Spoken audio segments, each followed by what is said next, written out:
பிரியாணி பண்ணுறதுக்கு ஃபஸ்ட்டு மசாலா தான் ரெடி பண்ண போகிறோம். பட்டை, கிராம்பு, ஏலக்காய் இந்த 3 பொருளையும் சேர்த்து அரைச்சி தான் ஒரு மசாலா பண்ண போகிறோம். பட்டை 10 கிராம்னா ஏலக்காவும் கிராம்பும் 5 கிராம் எடுத்துக்கணும்.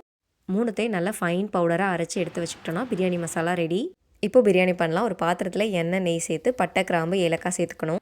அதுக்கப்புறம் தின் ஸ்லைசஸாக நறுக்கின ஆனியனை சேர்த்து நல்லா வதக்கி விடணும். ஆனியன் எந்த அளவுக்கு நல்லா வதங்குதோ அப்போ தான் பிரியாணி நமக்கு சூப்பராக கிடைக்கும். இஞ்சி பூண்டு பேஸ்ட், தக்காளி, பச்சை மிளகாய் எல்லாமே நல்லா வதங்கினதுக்கப்புறம் மஞ்சள் பொடி, மிளகாய் பொடி, நம்ம அரைச்சி வச்ச மசாலா, அது ரொம்பவும் சேர்க்கக்கூடாது. 2 ஸ்பூன் சேர்த்தா போதும். நிறைய சேர்த்தோம் அப்படின்னா கசப்பு தன்மையும் வந்துடும். புதினா, கொத்தமல்லி, தயிர் எல்லாத்தையும் சேர்த்து நல்லா மிக்ஸ் பண்ணி விட்டுட்டு நல்லா எண்ணெய் பிரிஞ்சு வர அளவுக்கு குக் பண்ண விடணும்.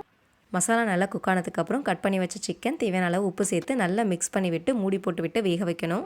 ஒரு 5 மினிட்ஸ்க்கு அப்புறம் ஓப்பன் பண்ணும்போது மசாலா, சிக்கன் எல்லாமே மெர்ஜ் ஆகி சூப்பராக இருக்கும். அந்த டைமில் நம்ம எத்தனை கப் அரிசி எடுத்துருக்கோமோ அதுக்கு தேவையான அளவு தண்ணி சேர்த்து நல்லா மிக்ஸ் பண்ணி விட்டு நல்லா கொதிக்க விட்டுறணும். தண்ணி நல்லா கொதிச்சதுக்கப்புறம் அரிசி சேர்த்து நல்லா மிக்ஸ் பண்ணி மூடி போட்டு ஒரு 10 மினிட்ஸ் ஹை ஃப்ளேமில் வச்சு குக் பண்ண விடணும். அரிசியும் தண்ணியும் நல்லா மிக்ஸ் ஆகி இந்த கன்சிஸ்டன்சியில் இருக்கும்போது லைட்டாக மிக்ஸ் பண்ணி விட்டுட்டு மேலே அரைச்சி வச்ச பிரியாணி மசாலாவை கொஞ்சம் தூவி அடுத்து புதினா, கொத்தமல்லி, ஒரு ஸ்பூன் நெய் சேர்த்து மூடி போட்டு தம் போடணும். நல்ல லோ ஃப்ளேமில் வச்சு 20 மினிட்ஸ் தம்மில் வச்சோம் அப்படின்னா சூப்பராக பிரியாணி ரெடி ஆகிடும். புதுசாக பிரியாணி ட்ரை பண்ணுறீங்கன்னா இந்த மெத்தடை கண்டிப்பாக ட்ரை பண்ணலாம். ரொம்பவே நல்லாயிருக்கும்.